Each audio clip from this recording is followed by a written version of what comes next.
When Henry VIII ordered her execution, she fought until the very end, taunting the executioner and refusing to lay her head on the block. What happened next was nothing short of a gruesome nightmare.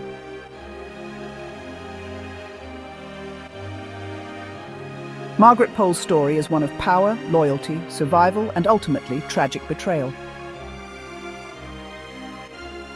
Born into the Plantagenet dynasty at Farleigh Castle on August 14, 1473, Margaret was a child of royal blood, destined for greatness, but also danger. Her father was George, Duke of Clarence, brother to Kings Edward IV and Richard III. This made Margaret the niece of two kings, placing her close to the English throne.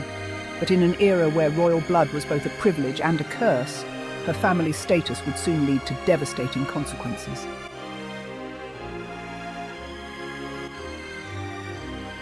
Margaret's early life was marked by turbulence and loss.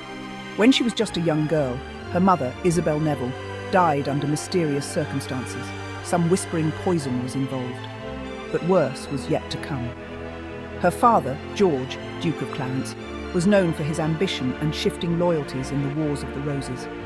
His final betrayal of Edward IV led to his arrest and execution in 1478, rumoured to have been drowned in a barrel of Malmsey wine. At just 5 years old, Margaret was orphaned, and her world was forever changed.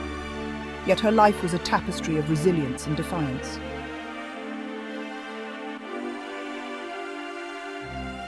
After her father's death, Margaret and her younger brother Edward, Earl of Warwick, became wards of the crown. But being a Plantagenet in a time of Tudor rule was dangerous.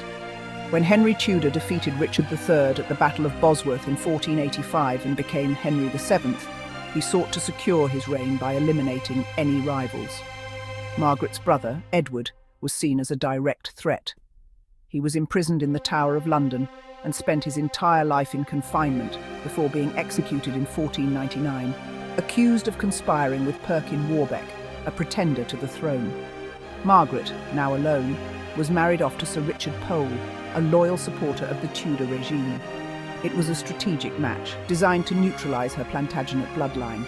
Though the marriage was politically motivated, it seemed stable, producing 5 children: Henry, Reginald, Geoffrey, Arthur, and Ursula. However, Margaret's life was far from comfortable. When her husband died in 1504, she was left in financial difficulty, forced to rely on the charity of the Tudor court. She was given a place in the household of Catherine of Aragon, wife of Henry VII's son and heir, Prince Arthur.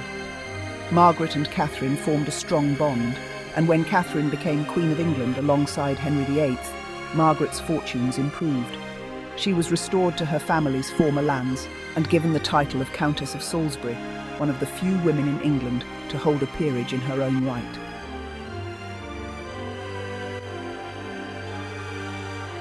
For many years, Margaret thrived at court.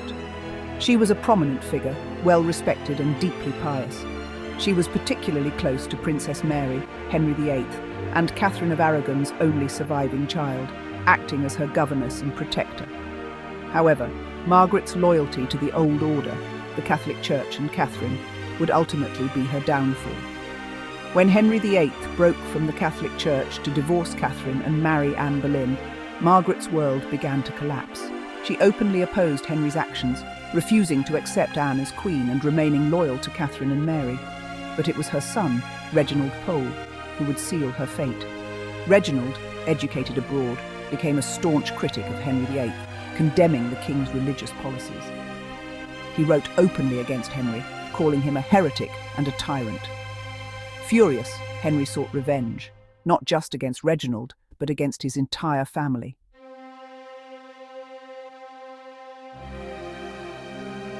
In 1538, Henry VIII accused Margaret's family of treason in what became known as the Exeter Conspiracy.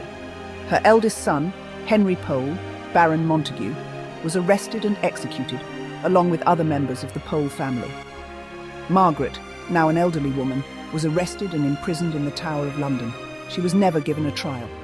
Instead, she was held for 2 years in harsh conditions, her only crime being her family name and her son's defiance. Then, on May 27, 1541, Margaret was informed that she would be executed that very day. At nearly 70 years old, she was shocked. No explanation was given, and she was given no opportunity to prepare herself. When she was led to the execution block, she refused to kneel, insisting she was no traitor. What followed was one of the most horrifying executions in English history. The executioner, reportedly inexperienced, botched the beheading. Margaret tried to resist, refusing to go willingly to her death. Instead of a swift strike, the axe came down on her shoulder. It took multiple blows, some sources say as many as 10, before she was finally killed. It was a gruesome, bloody scene, and it cemented Henry VIII's reputation for cruelty.